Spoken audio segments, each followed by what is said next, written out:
Learn with me Nita എന്ന എൻ്റെ YouTube ചാനലിലേക്ക് എല്ലാ കുട്ടികൾക്കും സ്വാഗതം.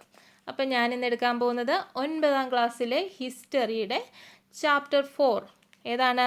Medieval India, concept of kingship and nature of administration എന്ന ചാപ്റ്ററിൻ്റെ ലെറ്റസ് അസസ് ആണ് എടുക്കാനായിട്ട് പോകുന്നത്. ഏതാണ്? Class 9 chapter history chapter 4 let's assess. നോക്കിയാലോ. Let's assess. ഒന്നാമത്തെ question, what were the circumstances that promote the sultan of Delhi to establish a centralised system of administration in India?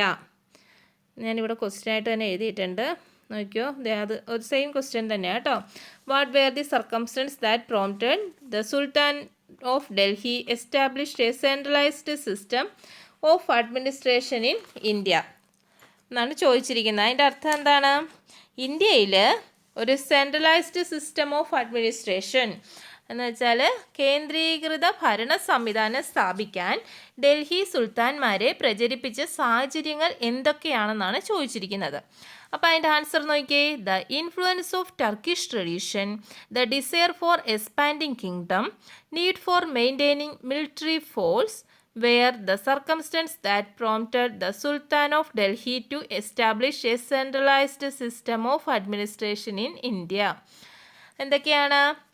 Turkish tradition, അതായത് തുർക്കി പാരമ്പര്യത്തിൻ്റെ സ്വാധീനം, പിന്നെ രാജ്യം വിപുലീകരിക്കാനുള്ള ആഗ്രഹം, പിന്നെ സൈനിക ശക്തി നിലനിർത്തേണ്ട ആവശ്യകത എന്നിവയായിരുന്നു ഇന്ത്യയിൽ സെൻട്രലൈസ്ഡ് സിസ്റ്റം, അതായത് കേന്ദ്രീകൃത ഭരണ സംവിധാനം സ്ഥാപിക്കാൻ ഡൽഹി സുൽത്താൻമാരെ പ്രോത്സാഹിപ്പിച്ച സാഹചര്യങ്ങൾ. ഇതിൽ നിങ്ങൾ നോക്കിയേ. ദ ഇൻഫ്ലുവൻസ് തൊട്ട് the influence of Turkish tradition, the desire for expanding kingdom, need for maintaining military force, അത്രയും കഴിഞ്ഞിട്ട് ഈ വെയർ ദ സർക്കംസ്റ്റൻസ്, ഇതേ നോക്കിയേ, മേളിൽ കണ്ടോ ക്വസ്റ്റ്യനിൽ നോക്കിയേ. Were the circumstances that prompted the sultan of Delhi to establish a centralised system of administration in India. അപ്പോൾ അതിൻ്റെ ആൻസർ മുക്കാഭാഗവും ക്വസ്റ്റ്യനിൽ തന്നെയുണ്ട്. നിങ്ങളിവിടെ ദ ഇൻഫ്ലുവൻസ് തൊട്ട് മിലിറ്ററി ഫോഴ്സ് വരെ എഴുതിയിട്ട് ബാക്കി ക്വസ്റ്റ്യനിൽ തന്നെ കിടപ്പുണ്ട്. അപ്പം ഇനി നമുക്ക് രണ്ടാമത്തെ ക്വസ്റ്റ്യനിലേക്ക് പോകാം. Evaluate the characteristics of mansabdari system introduced by Akbar എന്നാണ് ചോദിച്ചിരിക്കുന്നത്. എന്താണ് അതിൻ്റെ അർത്ഥം? എന്താണ് പറയുന്നത്? അക്ബർ അവതരിപ്പിച്ച മാൻസബ്ദാരി സിസ്റ്റത്തിൻ്റെ സവിശേഷത വിലയിരുത്താനായിട്ടാണ് പറഞ്ഞിരിക്കുന്നത്. അപ്പം നമുക്കത് നോക്കിയാലോ. The base of Mughal administration was A strong military system എന്ന് വെച്ചാൽ മുഗൾ ഭരണത്തിൻ്റെ അടിത്തറ എന്ന് വെച്ചാൽ എന്തുമായിരുന്നു? ശക്തമായ ഒരു മിലിറ്ററി സിസ്റ്റം ആയിരുന്നു, സൈനിക സംവിധാനമായിരുന്നു. Instead of the military strength, the emperor's need the support of the nobles and official for the maintenance and expansion of the empire. ഇതിൽ എന്താണ് പറയുന്നത്? സൈനിക ശക്തിക്ക്, മിലിറ്ററി ഫോഴ്സിന് പകരം സാമ്രാജ്യ പരിപാലനത്തിനും വികസനത്തിനും ചക്രവർത്തിമാർക്ക്, പ്രഭുക്കന്മാരുടെയും ഉദ്യോഗസ്ഥന്മാരുടെയും എന്താവശ്യമായിരുന്നു? സപ്പോർട്ട് ആവശ്യമായിരുന്നു, പിന്തുണ ആവശ്യമായിരുന്നു. For this Akbar adopted the mansabdari system. ഇതിനായിട്ട് അക്ബർ മാൻസബ്ദാരി സിസ്റ്റം സ്വീകരിച്ചു. The term Mansab denote rank or position of Mughal military officer. Mansab എന്ന പദം എന്ന ടേം മുഗൾ സൈനിക ഉദ്യോഗസ്ഥൻ്റെ പദവിയോ സ്ഥാനമോ ആണ് സൂചിപ്പിക്കുന്നത്. Those who held this position were called mansabdar എന്ന് പറയുന്നു. എന്താണ് ഇതിൽ പറഞ്ഞിരിക്കുന്നത്? ദ ടേം മാൻസബ് എന്ന പദം മുഗൾ സൈനിക ഉദ്യോഗസ്ഥൻ്റെ പദവിയോ സ്ഥാനമോ സൂചിപ്പിക്കുന്നു. ഈ സ്ഥാനം വഹിച്ചവരെ എന്തെന്ന് വിളിക്കുന്നു? മൻസബ്ദാർ എന്ന് വിളിക്കുന്നു. അപ്പോൾ ഇതിൻ്റെ ആൻസർ എന്താ വരുന്നത്? The base of Mughal administration was A strong military system. Instead of the military strength, the emperors need the support of the nobles and officials for the maintenance and expansion of the empire. For this, Akbar adopted the Mansabdari system. The term Mansab denote the rank or position of Mughal military officer. Those who held this position were called Mansabdar. ഒന്നോടെ പറയാം, മുഗൾ ഭരണത്തിൻ്റെ അടിത്തറ ശക്തമായ ഒരു സൈനിക സംവിധാനമായിരുന്നു. സൈനിക ശക്തിക്ക് പകരം സാമ്രാജ്യത്വ പരിപാലനത്തിനും വികസനത്തിനും ചക്രവർത്തിമാർക്ക് പ്രഭുക്കന്മാരുടെയും ഉദ്യോഗസ്ഥരുടെയും സപ്പോർട്ട് ആവശ്യമായിരുന്നു. ഇതിനായിട്ട് അക്ബർ മാൻസബ്ദാരി സിസ്റ്റം സ്വീകരിച്ചു. മാൻസബ് എന്ന പദം മുഗൾ സൈനിക ഉദ്യോഗസ്ഥൻ്റെ പദവിയോ സ്ഥാനമോ ആണ് സൂചിപ്പിക്കുന്നത്. ഈ സ്ഥാനം വഹിച്ചവരെ, ഈ പൊസിഷൻ വഹിച്ചവരെ എന്തെന്ന് പറയുന്നു? മാൻസബ്ദാർ എന്ന് പറയുന്നു, എന്ന് വിളിക്കുന്നു. മനസ്സിലായോ? ഇനിയുണ്ട് കേട്ടോ, ഇതിൻ്റെ തീർന്നിട്ടില്ല. The position of the officers, ഇതിൻ്റെ രണ്ടാമത്തെ ക്വസ്റ്റ്യൻ്റെ കണ്ടിന്യൂഷനാണ്. The position of the officers, their salary and military responsibilities were categorically determined through the mansabdari system. അതായത് ഉദ്യോഗസ്ഥരുടെ സ്ഥാനം, അവരുടെ ശമ്പളം, സൈനിക ചുമതല എന്നിവ മാൻസബ്ദാരി സിസ്റ്റത്തിലൂടെ വ്യക്തമായി നിർണയിക്കപ്പെട്ടു. പിന്നെ പറയുന്നത്, the rank of a mansabdar was determined by the number of horse and ഇത് പിന്നെന്താണ് പറയുന്നത്? ഇങ്ങനെ എന്തിൻ്റെ അടിസ്ഥാനത്തിലാണ് നിർണ്ണയിക്കപ്പെട്ടതെന്നാണ് പറഞ്ഞിരിക്കുന്നത്. ആദ്യം എന്താ പറഞ്ഞത്? ഉദ്യോഗസ്ഥരുടെ സ്ഥാനം, അവരുടെ ശമ്പളം, സൈനിക ചുമതലകൾ എന്നിവ മാൻസബ്ദാരി സമ്പ്രദായത്തിലൂടെ വ്യക്തമായി നിർണ്ണയിക്കപ്പെട്ടു എന്ന് പറഞ്ഞു. പിന്നെ പറയുന്നത്, അവർ പരിപാലിച്ചിരുന്ന കുതിരകളുടെയും എന്തിൻ്റെയാണ് പിന്നെ പറയുന്നത്? The rank of mansabdars was determined by the number of horse and cavalrymen by the he maintained. എന്താണ് പറയുന്നത്? അവർ പരിപാലിച്ചിരുന്ന കുതിരകളുടെയും കുതിര പടയാളികളുടെയും എണ്ണം അനുസരിച്ചാണ് മാൻസബ്ദാർ പദവി നിശ്ചയിച്ചിരുന്നത് എന്നാണ് പറയുന്നത്. പിന്നെ there were more than 30 ranks in the army of Akbar, ranking from mansabdars of 10 horses to 10,000 horses. പിന്നെയും പറയുന്നു, അക്ബറിൻ്റെ സൈന്യത്തിൽ 10 കുതിരകൾ മുതൽ 10,000 കുതിരകൾ വരെയുള്ള 30-ലധികം റാങ്കുകൾ ഉണ്ടായിരുന്നു. Each mansab had 2 subdivisions called Sat and the Sawar. Sat fixes the rank and salary of a person in the army, while Sawar refers to the number of horses a mansabdar had to maintain. എന്താണ് പറഞ്ഞിരിക്കുന്നത്? ഇതിൽ പറഞ്ഞു, അക്ബറിൻ്റെ സൈന്യത്തിൽ 10 കുതിരകൾ മുതൽ 10,000 കുതിരകൾ വരെ ഉണ്ടായിരുന്നു അല്ലേ? അതിൽ തന്നെ 30-ലധികം റാങ്കുകളും ഉണ്ടായിരുന്നു. ഓരോ മൻസബിനും സാറ്റ് എന്ന് വിളിക്കപ്പെടുന്ന 2 ഉപവിഭാഗങ്ങൾ ഉണ്ടായിരുന്നു. പിന്നെ സവർ, സാറ്റ് സൈന്യത്തിലെ ഒരു വ്യക്തിയുടെ റാങ്കും ശമ്പളവും നിശ്ചയിക്കുന്നു. സവർ എന്നത് സബ്ദാർ പാലിക്കേണ്ട കുതിരകളുടെ എണ്ണത്തെയാണ് സൂചിപ്പിക്കുന്നത്. സവാർ എന്നത് എന്താണ് സൂചിപ്പിക്കുന്നത്? സബ്ദാർ പാലിക്കേണ്ട കുതിരകളുടെ എണ്ണത്തെയാണ് സൂചിപ്പിക്കുന്നത്. പിന്നെ സവർ, സാറ്റ് എന്താണ് വരുന്നത്? സൈന്യത്തിലെ ഒരു വ്യക്തിയുടെ റാങ്കും ശമ്പളവും നിശ്ചയിക്കുന്നു. സവർ, സാറ്റ് എന്നിവയാണ് ഒരു സൈന്യത്തിലെ ഒരു വ്യക്തിയുടെ റാങ്കും ശമ്പളവും നിശ്ചയിക്കുന്നത്. അപ്പോൾ ഇത് എന്താണ് ഒന്നോട് വായിക്കാം. The position of the officers, their salary and military responsibility were categorically determined through the mansabdari system. The rank of a mansabdar was determined by the number of horses and cavalrymen he maintained. There were more than 30 ranks in the army of Akbar, ranking from mansabars of 10 horses to 10,000 horses. Each mansab had 2 subdivisions called Sat and the Sawar. Sat fixes the rank and salary of a person in the army, while Sawar refers to the number of horses a mansabdar had to maintain. ഇതിൻ്റെ അർത്ഥം ഒന്നോടെ പറയുകയാണ്. ഉദ്യോഗസ്ഥരുടെ സ്ഥാനം, അവരുടെ ശമ്പളം, സൈനിക ചുമതല എന്നിവ മൻസബ്ദാരി സിസ്റ്റത്തിലൂടെ വ്യക്തമായി നിർണ്ണയിക്കപ്പെട്ടു.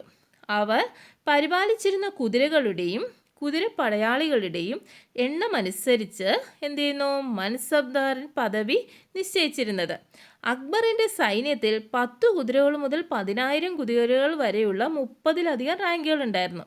ഓരോ മൻസബിനും സാറ്റ് എന്ന് വിളിക്കുന്ന 2 ഉപവിഭാഗങ്ങൾ, 2 ബ്രാഞ്ച് ഉണ്ടായിരുന്നു. അതിൽ സവർ സാറ്റ് സൈന്യത്തിലെ ഒരു വ്യക്തിയുടെ റാങ്കും ശമ്പളവും നിശ്ചയിക്കുന്നത് എങ്ങനെ നിശ്ചയിക്കുന്നു? സവാർ എന്നത് സബ്ദാർ പാലിക്കേണ്ട കുതിരകളുടെ എണ്ണത്തെയാണ് സൂചിപ്പിക്കുന്നത്. മനസ്സിലായോ? നിങ്ങൾക്കിത് ക്ലിയർ ആയില്ലെങ്കിൽ ഒന്ന് കമൻറ്റ് ചെയ്താൽ മതി കേട്ടോ. ഞാൻ എൻ്റെ ഡീറ്റെയിൽ ക്ലാസ് എടുക്കുന്നതായിരിക്കും. അപ്പോൾ നമുക്ക് അടുത്ത ക്ലാസ്സിലേക്ക് പോവാം. 3 ക്വസ്റ്റ്യൻ നമ്പർ 3 വന്നിരിക്കുന്നത് മാച്ച് ദി ഫോളോയിങ് ആണ് വന്നിരിക്കുന്നത്. ലെറ്റേഴ്സ് എസിനകത്ത് കിടപ്പുണ്ട്. വേണ്ടേ, ഇതാണ് ലെറ്റേഴ്സ് എസിലെ 3rd ക്വസ്റ്റ്യൻ. നോക്കിയേ. Match column B with a and arrange the table properly എന്നാണ് പറഞ്ഞിരിക്കുന്നത്. ഇതിൻ്റെ ഇത് കറക്റ്റായിട്ട് എഴുതാനായിട്ടാണ് പറഞ്ഞിരിക്കുന്നത്. അപ്പോൾ ഞാനിത് എഴുതിയിട്ടുണ്ട്, ഞാൻ കാണിച്ചു തരാവേ. വേണ്ടേ എ നോക്കിയേ, അതിൻ്റെ ശരിയായ ആൻസറാണ് ഞാൻ എഴുതിയിരിക്കുന്നത് കേട്ടോ. എ എന്താണ്? മൻസബ്ദാരി സിസ്റ്റം ആരാണ് ഇൻട്രൊഡ്യൂസ് ചെയ്തത്? അക്ബറാണ് അല്ലേ. അപ്പം ബി എന്താണ്? അക്ബർ. രണ്ടാമത്തത് ബി എന്താണ്? ഇക്ത സിസ്റ്റം ഏതിലാണ് വരിക? സുൽത്താനേറ്റ് റൂൾ, സുൽത്താനേറ്റ് ഭരണത്തിലാണ് വരുന്നത്. സി വില്ലേജ് ഓട്ടോണമി എന്ന് വെച്ചാൽ എന്താ? വില്ലേജിൻ്റെ സ്വയം ഭരണം. അതെവിടെയാണ് വന്നിരിക്കുന്നത്? ഇതിൻ്റെ കാലത്താണ്? ചോള അഡ്മിനിസ്ട്രേഷൻ, ചോള ഭരണത്തിലാണ്. പിന്നെ അടുത്ത എന്താണ്? അഷ്ടപ്രധാൻ ആരാ ഇൻട്രൊഡ്യൂസ് ചെയ്തത്? ശിവാജിയാണ്. അടുത്തതോ അമുക്തമാല്യത, അതാരാണ്? കൃഷ്ണദേവരായരാണ്. അപ്പോൾ ഒന്നോടെ പറയാം. Mansabdari system Akbar, iqta system sultanate rule, village autonomy Chola administration, Ashtapradhan Shivaji, Amuktamalyada Krishnadevaraya. ഇതാണ് 3ാമത്തെ ക്വസ്റ്റ്യൻ്റെ ആൻസർ വരുന്നത്. നമുക്ക് 4ാമത്തേലേക്ക് പോകാം. Prepare a note on the nayankara and ayyangar system introduced during the Vijayanagara period. അതായത് വിജയനഗര കാലത്ത് അവതരിപ്പിച്ച നയങ്കര അയ്യങ്കാർ സമ്പ്രദായം സിസ്റ്റങ്ങളെക്കുറിച്ച് വിവരിച്ചൊരു ചെറിയൊരു കുറിപ്പ് എഴുതാനായിട്ടാണ് പറഞ്ഞിരിക്കുന്നത്. അതിൻ്റെ ആൻസർ നോക്കിയേ. The central administration of the Vijayanagara empire was called nayankara system and the local administration was called ayyangar system. എന്താണ്? വിജയനഗര സാമ്രാജ്യത്തിൻ്റെ, വിജയനഗര എംപയറിൻ്റെ സെൻട്രൽ അഡ്മിനിസ്ട്രേഷനെ എന്തെന്ന് പറയുന്നു? നയങ്കര സിസ്റ്റം എന്നും ലോക്കൽ അഡ്മിനിസ്ട്രേഷൻ അതായത് പ്രാദേശിക ഭരണത്തെ അയ്യങ്കാർ സിസ്റ്റം എന്നും വിളിക്കുന്നു. The features of both the system are discussed below.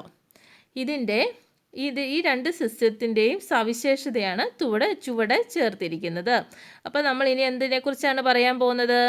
നയങ്കര സിസ്റ്റത്തെക്കുറിച്ചും പിന്നെ ഏതാണ്? അയ്യങ്കാർ സിസ്റ്റത്തെക്കുറിച്ചുമാണ് പറയാൻ പോകുന്നത്. അടുത്തത് നമുക്ക് നോക്കാം. Nayankara system. The king was nayankara system എന്ന് എഴുതുക. എന്നിട്ട് the king was the head of the central administration of the Vijayanagara Empire.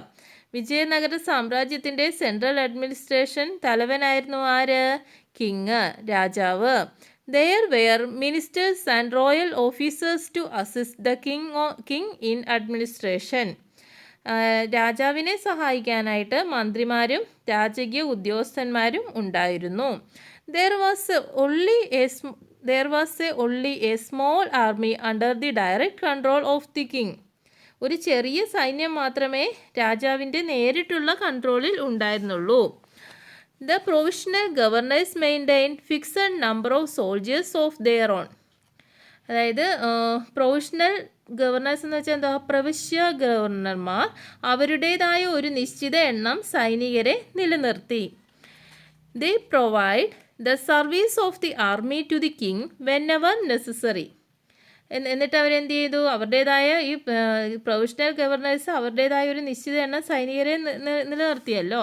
എന്നാൽ അവർ ആവശ്യമുള്ളപ്പോഴെല്ലാം അവർ ആ രാജാവിന് സൈന്യത്തിൻ്റെ സേവനം ലഭ്യമാക്കുകയും ചെയ്തു. As they were also military heads എന്നാണ് അവർക്ക് സൈനിക മേധാവികൾ കൂടിയതുകൊണ്ട് the king awarded them with a specific area of land. അവർക്ക് സൈനിക മേധാവികൾ കൂടിയതുകൊണ്ട് എന്ത് ചെയ്തു? രാജാവ് അവർക്കൊരു പ്രത്യേക പ്രദേശത്തോടൊപ്പം നായക പട്ടവും കൂടെ നൽകി. This system that prevailed at the centre was known as nayankara system. കേന്ദ്രത്തിൽ നിലനിന്നിരുന്ന ഈ സിസ്റ്റത്തിനെയാണ് എന്തെന്ന് പറയുന്നത്? നയങ്കര സിസ്റ്റം എന്ന് പറയുന്നത്. ഒന്നോടെ വായിക്കാം. The Nayangara system. The king was the head of the central administration of the Vijayanagara Empire. There were ministers and royal officers to assist the king in administration. There was only a small army under the direct control of the king. The provincial governors maintained fixed number soldiers of their own. They provide the service of the army to the king whenever necessary, as they were also military heads. The king awarded them with a specific area of land. This system that prevailed at this center was known as Nayangara system. അതൊന്നോടെ ഞാൻ മലയാളത്തിൽ പറയാം. നയങ്കര system എന്ന് വെച്ചാൽ വിജയനഗര സാമ്രാജ്യത്തിൻ്റെ central administration തലവനായിരുന്നു രാജാവ്. രാജാവിനെ സഹായിക്കാൻ മന്ത്രിമാരും രാജകീയ ഉദ്യോഗസ്ഥന്മാരും ഉണ്ടായിരുന്നു. രാജാവിൻ്റെ നേരിട്ടുള്ള കൺട്രോള് ഒരു ചെറിയ സൈന്യം മാത്രമേ ഉണ്ടായിരുന്നുള്ളൂ കൺട്രോളിൽ. പിന്നെ എന്തായിരുന്നു? പ്രൊവിഷണൽ ഗവർണർ, അതായത് പ്രവിശ്യ ഗവർണർമാർ അവരുടേതായ ഒരു നിശ്ചിത എണ്ണം സൈനികരെ നിലനിർത്തി. ആവശ്യമുള്ളപ്പോഴൊക്കെ അത് രാജാവിന് ആ സൈന്യത്തിൻ്റെ സേവനം ലഭ്യമാക്കുകയും ചെയ്തു. അവർക്ക് സൈനിക മേധാവികൾ കൂടിയ കൊണ്ട് രാജാവ് അവർക്ക് ഒരു പ്രത്യേക പ്രദേശത്തോടൊപ്പം നായക പട്ടവും കൂടെ നൽകി. പിന്നെ കേന്ദ്രത്തിൽ നിലനിന്നിരുന്ന ഈ സമ്പ്രദായം, ഈ സിസ്റ്റത്തെ പറയുന്ന പേരാണ് എന്ത്? നയങ്കര സിസ്റ്റം എന്ന് അറിയപ്പെടുന്നത്. ഇനി നമുക്ക് അടുത്തത് നോക്കാം. ഔവാർ സിസ്റ്റം. ദ ഔവാർ system. For the convenience of administration, the empire was divided into provinces, nadus and villages. ഭരണത്തിൻ്റെ സൗകര്യാർത്ഥം ഈ എംപയേഴ്സിനെ എങ്ങനെയൊക്കെ ഡിവൈഡ് ചെയ്തു? പ്രോവിനൻസ് എന്ന് വെച്ചാൽ എന്താ? പ്രവിശ്യകൾ, നാഡൂസ് നാടുകൾ, ആൻഡ് വില്ലേജസ് ഗ്രാമങ്ങൾ. Village was the basic unit. ഗ്രാമമായിരുന്നു ഇതിൻ്റെ അടിസ്ഥാന ഘടകം. The village assemblies the function in the same way as it did during the period of the Cholas. അതായത് ഗ്രാമമായിരുന്നു ഇതിൻ്റെ അടിസ്ഥാന ഘടകം. ഗ്രാമസഭകൾ ചോളന്മാരുടെ കാലത്ത് പ്രവർത്തിച്ച അതേ രീതിയിൽ തന്നെയായിരുന്നു പ്രവർത്തിച്ചിരുന്നത്.